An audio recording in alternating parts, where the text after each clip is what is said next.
The massive crystal chamber floated in space like a jewel among the stars. Inside, 47 different alien species sat in judgment of humanity. Ambassador Park Hana stood alone in the center of the room, her hands steady despite the weight of what was about to happen. The air tasted different here. Not the recycled atmosphere of Earth ships, but something cold and sharp that reminded her of metal and ozone. Around her, creatures that looked like walking trees whispered to beings made of living crystal. Gas clouds in containment suits hovered next to reptilian warriors with scales that gleamed like armor. Admiral Kong Wu watched from the human section, his weathered face showing no emotion. 30 years of military service had taught him to keep his feelings hidden, but his dark eyes burned with anger. Next to him, Dr. Li Tay shifted nervously, his research tablet clutched in his white-knuckled hands. Behind them, Captain Kim Jae sat straight-backed in her pristine uniform. Her jaw clenched tight. The charges had been read an hour ago. Illegal genetic experimentation. Violation of the sacred accord of biological integrity. Creating enhanced humans without council permission. The evidence sat on holographic displays for everyone to see, leaked data from Dr. Li Tay's laboratories, showing humans with improved strength, longer lifespans, and faster healing. The prosecution has presented their case, announced the chief arbiter, a towering being that looked like a cross between a mantis and a spider. Its voice came through universal translators in dozens of languages at once. Now the accused may speak. Park Hana stepped forward. She had rehearsed this speech 100 times, but now the words felt heavy in her mouth. Honored representatives, what we have done is not a crime against nature. It is the natural progression of any intelligent species, to grow, to improve, to become more than what we were. A sound like grinding stone came from the Kaleri section. Their crystal bodies pulsed with angry red light. You seek to make yourself superior to others, their speaker broadcast directly into everyone's minds. This is the path to war and conquest. No, Park Hana replied firmly. We seek to make ourselves capable of surviving in a hostile universe. Every species here has natural advantages. The Nefari can exist in vacuum. The Sylvans can live for thousands of years. The Draken have natural armor and weapons. Humans are fragile and short-lived. We improved ourselves to have a fair chance. The Vorthan representative, a slug-like creature with too many eyes, spoke in a voice like bubbling mud. Your improvements go beyond survival. Enhanced reflexes, increased intelligence, extended lifespans. These are the tools of dominance, not defense. Dr. Li Tay started to stand, but Admiral Kang Wu placed a firm hand on his shoulder. This was not the time for scientific explanations. This was politics, and politics was about fear, not facts. The evidence shows clear intent to create a master race, continued the Vorthan. Your Dr. Li Tay's own notes speak of human superiority and evolutionary advancement beyond natural limits. Park Hana felt her heart sink. Those notes had been taken out of context, but context didn't matter here. Fear did. Fear of what humans might become. Fear of what they might do with their new abilities. The sacred accord exists for a reason, spoke the Sylvan representative, its voice like wind through leaves. 10,000 years ago, the predecessor race tried to enhance themselves. They became so powerful that they destroyed their own galaxy before fleeing to this one. We cannot allow such arrogance again. We are not the predecessors, Park Hana said, her voice rising despite her efforts to stay calm. We are humans. We have always used our intelligence to overcome our limitations. That is what makes us who we are. The chief arbiter raised one of its blade-like arms for silence. The council has heard enough. We will now vote on the charges and the punishment. The voting began immediately. Species after species activated their decision crystals. Red for guilty, blue for innocent. Park Hana watched the display board fill with an ocean of red lights. The Draken Empire voted first red. The Kaleri Collective, red. The Nefari Commonwealth, red. Admiral Kang Wu clenched his fists as his own allies turned against Earth. The Rilan Republic, who had traded peacefully with humans for decades, red. The Zentari Union, who had fought alongside human ships in the Outer Rim conflicts, red. Only 4 blue lights appeared on the board. The Terran Alliance stood with themselves, of course. The small Hokari delegation voted blue, probably out of gratitude for human medical aid during their plague years. The isolated Keth Empire voted blue, though nobody knew why they cared either way. The final blue vote came from the newest council member, a species so small their representative needed a magnifying field just to be seen. 43 red, 4 blue. The verdict is clear, announced the chief arbiter. Humanity is found guilty of violating the sacred accord. The punishment is immediate expulsion from the Galactic Council and quarantine within your home system. The chamber erupted in discussion. Some species seemed relieved, others concerned. The Hokari representative was arguing loudly with the Relan delegation in their own language. You have 72 standard hours to withdraw all human personnel and vessels from council space, the chief arbiter continued. Any human ship found beyond the Sol system after this deadline will be considered an act of war against the Galactic Council. Park Hanna stood frozen for a moment. 32 years of peaceful cooperation ended in a single afternoon, all because humanity had dared to improve itself. May I speak once more? She asked. The chief arbiter nodded. Briefly. Park Hanna looked around the chamber, meeting the eyes of creatures that had been friends, allies, and trading partners. You think you are protecting the galaxy from humanity today? You think you are stopping us from becoming a threat to the natural order? She paused, letting her words sink in. But you have made a mistake. You have not protected the galaxy from humanity. You have protected humanity from the galaxy's weaknesses. The chamber fell silent. We came here seeking partnership. We offered our discoveries freely, shared our knowledge openly. We wanted to grow together with you, to face the universe as equals, but you chose fear over friendship. You chose stagnation over progress? Admiral Kong-Wu smiled grimly.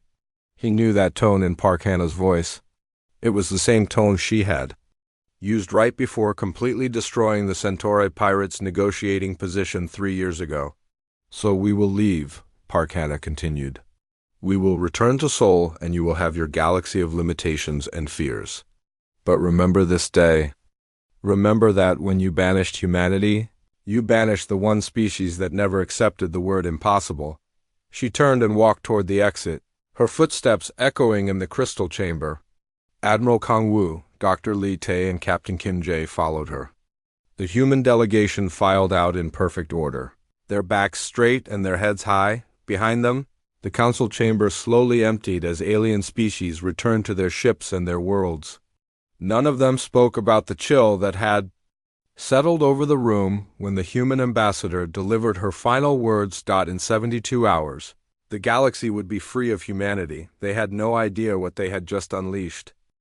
6 months had passed since the verdict. The Sol system looked nothing like it had before the banishment. Where once there had been quiet research stations and peaceful trading posts, now massive construction yards filled the space between planets. The asteroid belt buzzed with activity as automated factories worked without stopping. Admiral Kong-Wu stood on the bridge of the new command station orbiting Earth. Through the large windows, he could see hundreds of ships moving in perfect formation. Cargo vessels brought raw materials from the outer planets. Construction ships welded hull plates on vessels 3 times larger than anything humanity had built before. Fighter craft practiced combat maneuvers around the gas giant Jupiter. Report, he said to the young officer at the communications station. All mining operations in the Kuiper Belt are ahead of schedule, sir. Commander Namgil says they found something unusual in the outer system. Kong-Wu nodded. Every human colony, space station, and mining ship had been recalled to Sol when the banishment began. Not a single human remained in council space. But humanity had not been idle during their forced isolation. General Songbai entered the bridge carrying a datapad. Her uniform was new. The old Earth Defense Force had been reorganized into something much larger. Now they called themselves the Human Imperial Navy, though they served no emperor yet. The shipyards are producing faster than expected, she reported. We'll have the first battle fleet ready in 3 months instead of 6. What about the enhanced soldiers? Kang Wu asked. Song-Bai smiled. Dr. Li Tae says the 1st Battalion will be ready for testing next week. The improvements are beyond what we hoped for. Dr. Li Tae's research had exploded forward once he was free from council restrictions. Without the sacred accord limiting his work, he had made discoveries that seemed impossible just months ago. Humans with lifespans measured in centuries. Soldiers who could survive in vacuum for hours. Pilots whose reflexes were faster than computer systems, but the real breakthrough had come from Director Choi Yol's team. They had learned to enhance the human brain itself, allowing direct connection to quantum computers. Enhanced humans could process information at speeds that made the old limits seem like a joke. Sir, the communications officer called out. Commander Nam Gil is requesting immediate contact. He says it's urgent.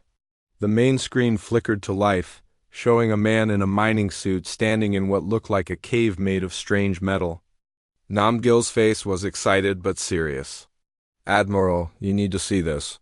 We found something in the outer asteroid field that shouldn't exist. Explain, Kang Wu said. Nam Gil held up a chunk of metal that seemed to glow with its own light. We're calling it Solarium. It's not on any periodic table. When we run current through it, quantum particles react instantly across any distance, not faster than light instantly. General Song-Bai leaned forward. What does that mean? It means we can build communication systems that work across the galaxy without delay. It means we can create jump drives that don't need the Council's gate network. It means we're not trapped in Seoul anymore. Dr. Li Tae's voice came over the intercom from his laboratory 3 decks below. Admiral, I'm seeing the data from Nam Gil's discovery. If we can harvest enough Solarium, we can build ships that travel anywhere in the galaxy in days instead of months. Kang Wu felt something he hadn't experienced since the banishment. Hope. How much do we have? The entire outer asteroid field is rich with it, Nam Gil replied. Enough to build 1,000 ships with quantum drives, maybe more. Get started immediately. I want mining operations running around the clock. As Nam Gil's signal ended, another communication request came in. Captain Kim Jae appeared on screen from the edge of the Sol system, her expression grim. Admiral, we have visitors. A council fleet just arrived at the system boundary. 200 ships from multiple species. They're led by Draken Empire vessels. Are they inside our territory? Song-Bai asked. No, they're staying just outside the boundary. But they're broadcasting a message on all frequencies. Put it through. The screen changed to show a Draken commander, his scaled face scarred from old battles. His voice was harsh and commanding. Humans of Sol System. The Galactic Council has decided your quarantine is not sufficient.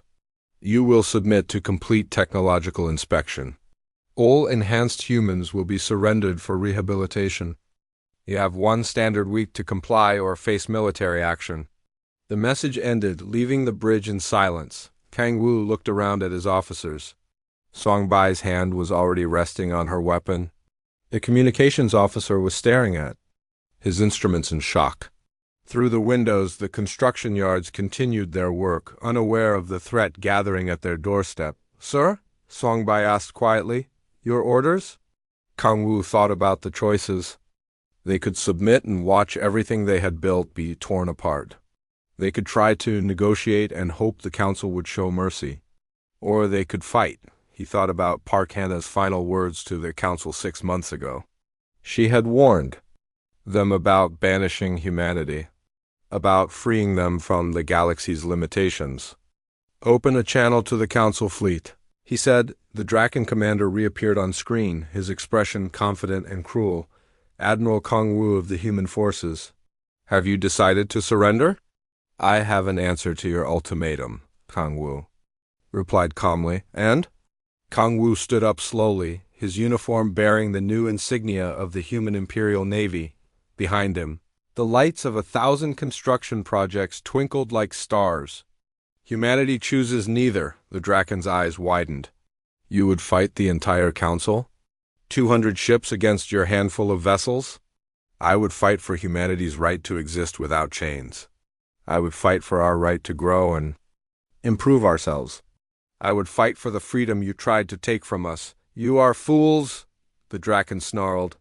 We will crush you like insects. Perhaps, Kong Wu said. But you might want to look around your fleet first? Confusion crossed the alien commander's face.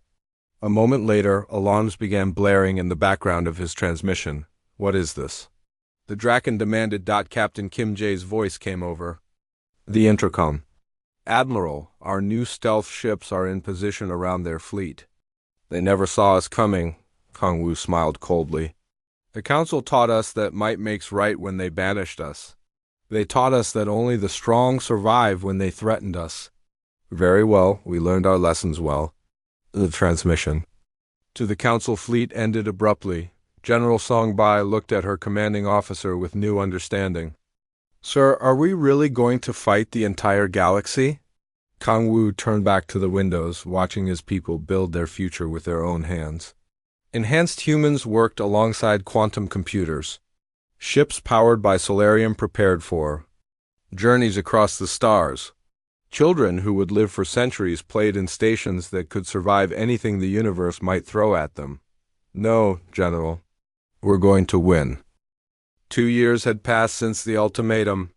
The Sol system had become something the galaxy had never seen before, a fortress that could strike anywhere in known space.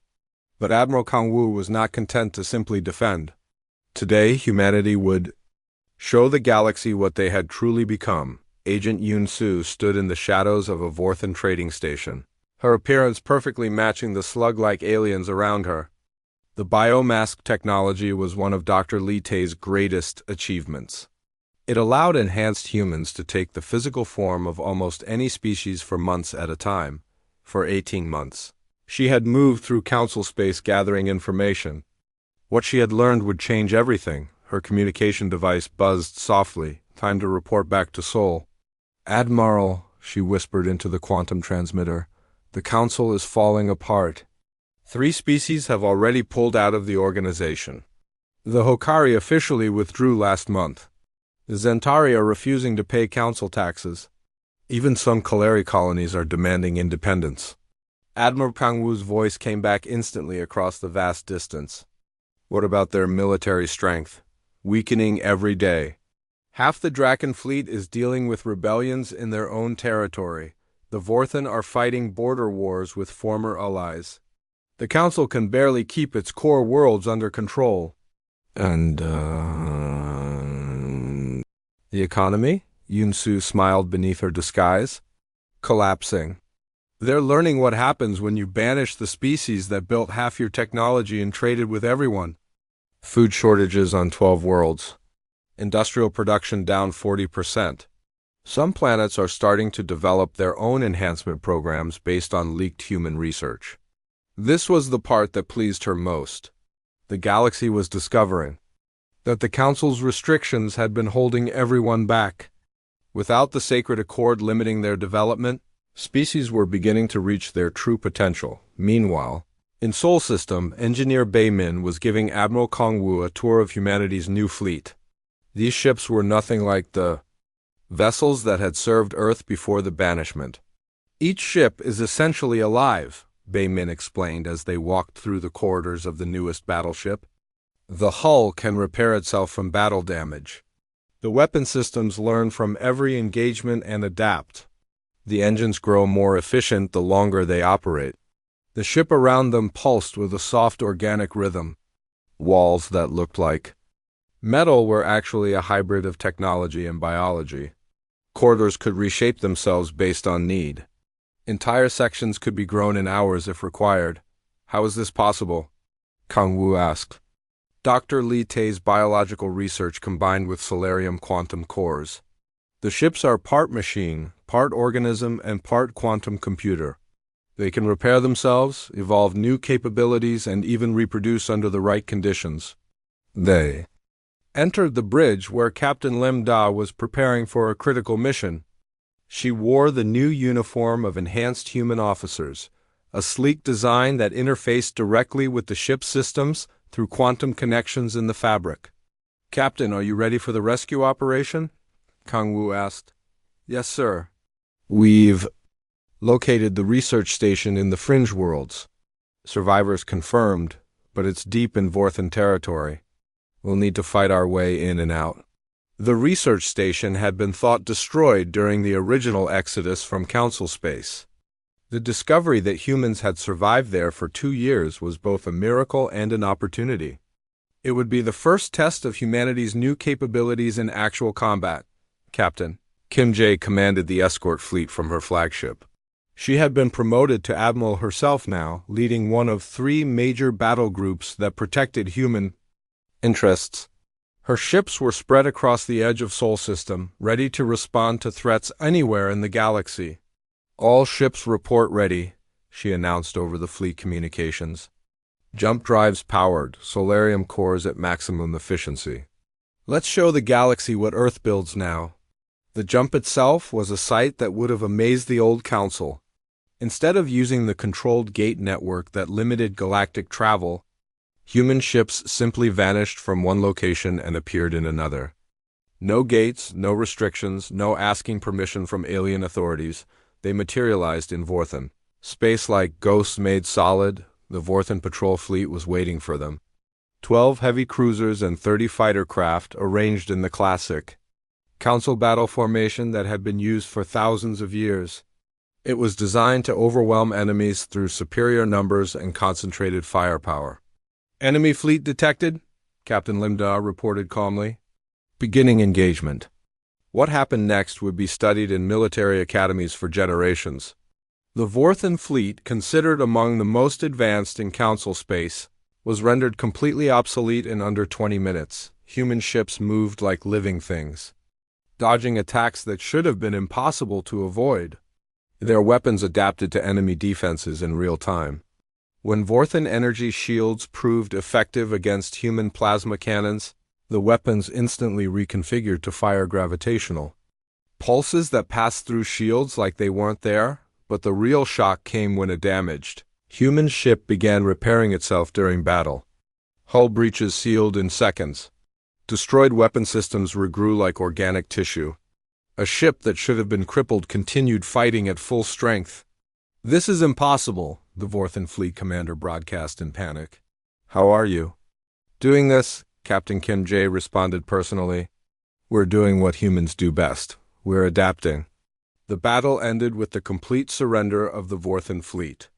Not because they were destroyed, but because they realized they were fighting an enemy that operated beyond their understanding of what was possible. The rescue of the research station revealed something even more important than military superiority.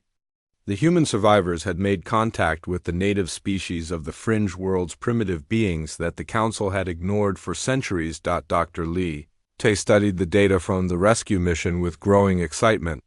"Admiral, the survivors discovered something incredible. They found records from the original predecessor civilization, the one that destroyed their galaxy before fleeing here." "What kind of records?" "The truth about the Council species. They're not native to this galaxy, they're refugees. The Sacred Accord isn't religious doctrine, it's a quarantine protocol. They've been limiting their own development to avoid repeating the mistakes that destroyed their original home." Admiral Kang-woo felt the pieces falling into place. "So, the enhancements they fear are evolution beyond their self-imposed limitations. They've been holding themselves back for 10,000 years, afraid to grow, afraid to change, afraid to become what they could be." The implications were staggering. The entire galactic civilization was built on fear and limitation. Every species in the Council had been prevented from reaching their true potential by rules designed to prevent catastrophe. Reports began flooding in from Agent Yun-Su and other human operatives throughout Council space. The military defeat of the Vorthan fleet had been broadcast across the galaxy. Species everywhere were demanding to know how the humans had achieved such impossible capabilities. More importantly, they were demanding to know why the Council had kept such possibilities secret from them. "Sir," Captain Kim Jae reported from her flagship, We're receiving communication requests from 17 different species. They want to open diplomatic relations with Earth directly, bypassing the Council entirely. Admiral Kang Wu looked out. At the stars, each one representing worlds full of beings who had been held back by artificial limits. The galaxy was ready for change. It was ready for the freedom that humanity offered. Open channels to all of them, he said. It's time the galaxy learned what's really possible. The galaxy was burning, not with fire, but with revolution. 3 years had passed since humanity's first military victory, and the old order was crumbling faster than anyone had expected. The Galactic Council chambers on Nexus Prime sat nearly empty. With only 12 species still attending meetings, Admiral Kang Wu stood before a massive, holographic display showing the current state of galactic politics. Red zones marked areas under Council control. Blue zones showed worlds that had joined the growing human empire. Green zones indicated independent systems fighting for freedom. The map was mostly blue and green now. "Report," he said to his staff. "General." Songbei stepped forward, her uniform now bearing the insignia of Imperial Military Command. 17 more systems declared independence this week. The Hokari Republic has formally requested to join our alliance. The Zentari Union is asking for military assistance against Draken occupation forces. What about our enhancement programs? Diplomat Shin A answered from her position near the communication console. We now have volunteers from 23 different species. The transformation process is working beyond our expectations. This was perhaps the most remarkable development. When humanity began sharing their enhancement technology with other species, the results had been extraordinary. Each species didn't just become stronger or live longer, they became more than they had ever imagined possible. Dr. Lee Tay entered the command center carrying a datapad filled with test results. Admiral, you need to see the latest enhancement. Outcomes. The Kaleri who volunteered for quantum interface procedures can now connect their crystal consciousness directly to our computer networks. The Nefari gas entity who underwent solid form projection can now exist in both states simultaneously. The Sylvan Tree Lord has extended its awareness across 3 entire star systems. Any problems with the procedures? None. Every species that tries enhancement discovers capabilities they never knew they had.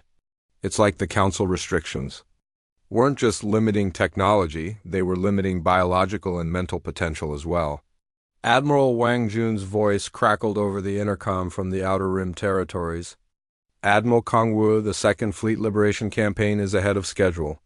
We've freed 8 systems this month without firing a shot. The local populations are overthrowing their council governors before we even arrive. This was the new strategy. Instead of conquering worlds, human fleets offered protection and technology to oppressed populations. They didn't demand surrender or tribute. They offered partnership and the chance to reach full potential.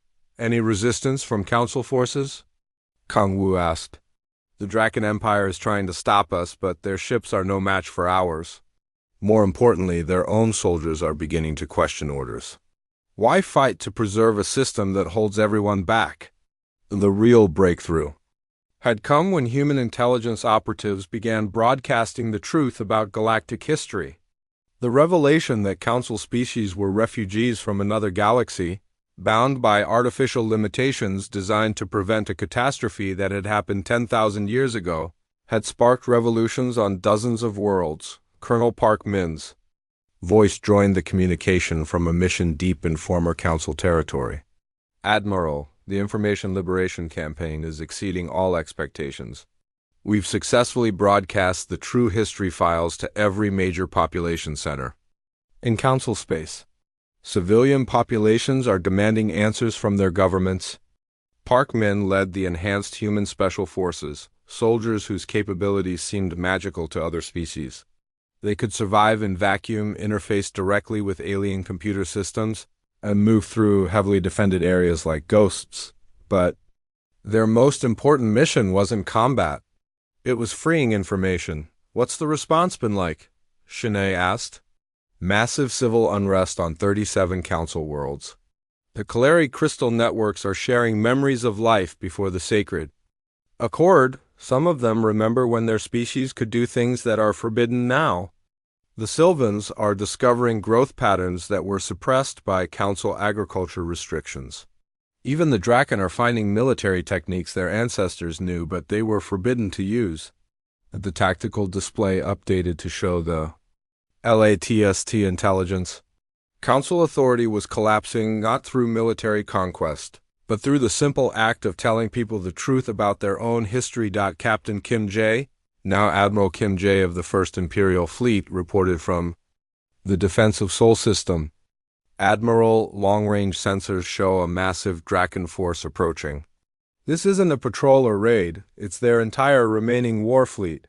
Over 400 ships. Kong Wu nodded grimly. He had been expecting this. The Draken Empire represented everything the old council stood for: rigid hierarchy, fear of change, and the belief that strength came from limiting others rather than improving yourself. How long until they arrive? 6 hours at their current speed? And our defensive preparations? Kim J. smiled. The automated defense grid is fully operational. Solarium-powered weapon platforms throughout the system. Self-repairing shield generators around every major installation. And something special we've been working on. Dr. Lite looked up from his datapad with excitement. Admiral, the final enhancement breakthrough is ready for implementation. We can now safely uplift any species to human levels of adaptability and beyond. The process that terrified the Council is now available to anyone who wants to transcend their current limitations. How long does the procedure take? For individuals, 6 hours. For entire populations, we can deploy atmospheric enhancement agents that upgrade everyone on a planet simultaneously. No one has to remain bound by the restrictions their ancestors accepted out of fear. The magnitude of what they were offering struck everyone in the room. Humanity wasn't just fighting a war for political freedom. They were offering every species in the galaxy the chance to become more than they had ever dreamed possible. "Sir," the communications officer called out, "incoming transmission from the Draken fleet." The main screen activated, showing the scarred face of Draken Fleet Admiral Zek Theron. His scaled features were twisted with rage and desperation. "Human Admiral, Kong Wu, you have corrupted half the galaxy with your lies and false promises. Today, the righteous strength of the Draken Empire will cleanse this system of your abomination." Kong Wu stepped forward calmly. "Admiral Theron, you don't have to do this. Your own people could benefit from what we're offering. Enhanced Draken would be stronger, faster, more capable than your species has ever been." "We do not want your corruption," Theron snarled. "We are perfect as we are. The old ways are the true ways. The old ways are chains that your ancestors put on themselves out of fear. You could break those chains today. Never. Prepare to face the judgment of the righteous." The transmission ended. Admiral Kim J's voice came over the intercom immediately. "Enemy fleet entering Sol System. Weapons. Charge. They're moving into attack formation." Kang Wu looked around at his officers. Human and alien faces looked back at him, species that had chosen growth over stagnation, potential over fear. "Begin the 5-hour war," he said quietly. "What happened?" Next would be remembered as the moment when the old galaxy truly died and the new one was born. The Draken Armada, the largest military force ever assembled in galactic history, was completely destroyed by automated human defense systems in exactly 5 hours and 7 minutes. But the real victory wasn't military. As news of the battle spread across the galaxy, the last holdout species began asking the same question that was changing everything. If humans could do the impossible, what could they do if they were no longer afraid to try? 5 years had passed since the banishment. The human empire now stretched across 400 star systems and included 200 different species. The old Galactic Council existed only as a memory, replaced by something the galaxy had never seen before, a government that served all its people equally. Emperor Kong Wu stood on the observation deck of New Terra, the artificial world that had been built where the asteroid belt once orbited. Through the transparent walls, He could see the controlled stars that powered the planet and the massive fleets that protected galactic civilization. But he wasn't looking at the military might. He was watching children play in the gardens below. Human children, Kaleri crystal children, sylvan saplings, and dozens of other species all playing together. "Your Majesty," Minister Park Hannah said as she approached. She had written the new Galactic Constitution and now served as the chief administrator of the democratic government. "The morning session is ready to begin." Kang Wu smiled at the title. He had never wanted to be called emperor, but the galaxy needed symbols of unity. The title meant nothing compared to what they had built together. The Senate chamber was the same room where humanity had once been banished. Now it housed representatives from across the galaxy, each species contributing their unique perspectives to shape their collective future. Enhanced beings who could live for centuries worked, alongside artificial intelligences and quantum consciousness, networks to solve problems that had plagued civilization for millennia. Fleet. Marshal Kim Jae entered the chamber wearing the new uniform of the Galactic Defense Force. Her fleets no longer just protected human empire space. They explored the unknown regions, making contact with new species and extending invitations to join a galaxy where potential had no limits. "Your Majesty," she reported, "the exploration fleets have made contact with 3 new species this month. All have expressed interest in enhancement procedures and membership in the Federation." Chancellor Li Te added his report from the Science Division. "Enhancement centers on every world are operating at full capacity. We've successfully helped 47 different species transcend their previous limitations. Some have chosen biological enhancement, others have merged with technology, and a few have pursued forms of existence that we never imagined possible. This was the greatest achievement. Every being in the galaxy could now choose their own path of development. The old restrictions were gone, replaced by ethical guidelines that promoted growth while preventing exploitation. What about the former council species?"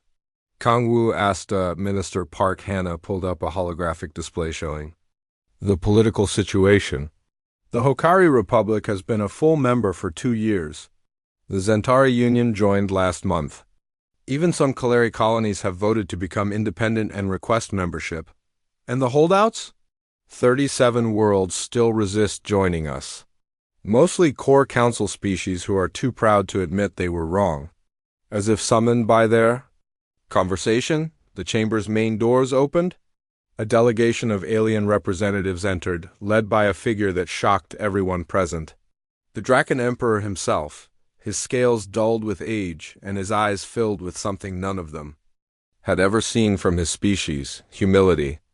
"Emperor Kang Wu of the Human Empire," the Draken leader said formally, "I request permission to address this assembly." The chamber fell silent. This was the same species that had led the final military assault on Sol System, the same empire that had refused every offer of peace and cooperation. "Permission granted," Kang Wu replied. The Draken Emperor looked around the chamber, seeing beings that his people had once considered enemies working together in harmony. Enhanced Kaleri interfaced directly with quantum computers. Nefari gas entities collaborated with solid-form species. Sylvan Tree Lords shared consciousness networks with artificial intelligences. 5 years ago, we voted to banish humanity from galactic civilization," he began. "We told ourselves we were protecting the galaxy from a dangerous species that refused to accept natural limitations." He paused, his ancient voice carrying the weight of recognition. "We were wrong. We were not protecting the galaxy from humanity. We were protecting our own fears from the possibility of change." Behind him, representatives from other former council species nodded in agreement. The Vorthan delegation, the remaining Kaleri leadership, even the proud Sylvan elders who had once claimed moral superiority. "We have watched from our shrinking territories as species after species has joined your federation. We have seen beings we thought we knew transcend every limitation we believed was absolute. We have watched you share your greatest discoveries, freely, asking nothing in return except the chance to grow together." The Draken Emperor's voice grew stronger. We have seen what happens when intelligence is freed from artificial restrictions. Planets that were dying are now garden worlds. Species that were at war have become partners in exploration. Problems that plagued us for millennia have been solved in years. Chancellor Li Te leaned forward with interest. What are you asking for? Not surrender, the Draken Emperor replied. Transformation. We want to join the galaxy you have created. We want our people to experience the enhancement procedures. We want to become part of something greater than what we were. Emperor Kangwu stood slowly. This moment had been inevitable since the day humanity was banished. The species that had expelled them were now asking to join them. The enhancement procedures are available to any being who chooses them freely, he said. Membership in the Federation is open to any species that commits to the principles of growth, cooperation, and shared potential. And what of our past actions? The war we declared on humanity, the attempts to destroy everything you built? Kang Wu walked to the chamber's great window, looking out at the artificial world that had been built from the ruins of an asteroid belt. The past teaches us. It doesn't chain us. Every species here has made mistakes. What matters is what we choose to become. He turned back to face the delegation. You tried to protect the galaxy from humanity's potential. Instead, you gave us the freedom to share that potential with everyone. In the end, even your banishment served a greater purpose. The formal proceedings took hours, but the outcome was never in doubt. One by one, the remaining council species requested to join the Federation. The old quarantine protocols were finally abandoned. The artificial limitations that had held back galactic civilization for 10,000 years were officially ended. As the session concluded, Minister Park Hanna read the final amendment to the Galactic Constitution. Every sentient being has the right to transcend their current limitations, to grow beyond what they were, and to reach toward what they might become. Fleet Marshal Kim J. reported the final piece of news. Your Majesty, our long-range exploration fleets have made contact with the edge of another galaxy. Initial reports suggest civilizations there are facing similar limitations to what we experienced under Council rule. Emperor Kangwu smiled. The work was far from over. There were other galaxies, other species, other beings who might be trapped by the same fears that had once bound this civilization. Prepare the deep exploration fleets, he said. It's time to share what we've learned with our neighbors. As the assembly ended, beings from dozens of species filed out of the chamber, returning to their work of building a better galaxy. Enhanced humans worked alongside quantum Kaleri and metamorphic Nefari. Former enemies had become partners in the greatest endeavor any civilization had ever attempted. The galaxy that had once banished humanity for refusing to accept limitations now celebrated the limitless potential of all its children, and in the depths of space, human ships carried that message toward distant stars, proving that intelligence truly had no boundaries except those it chose to place on itself.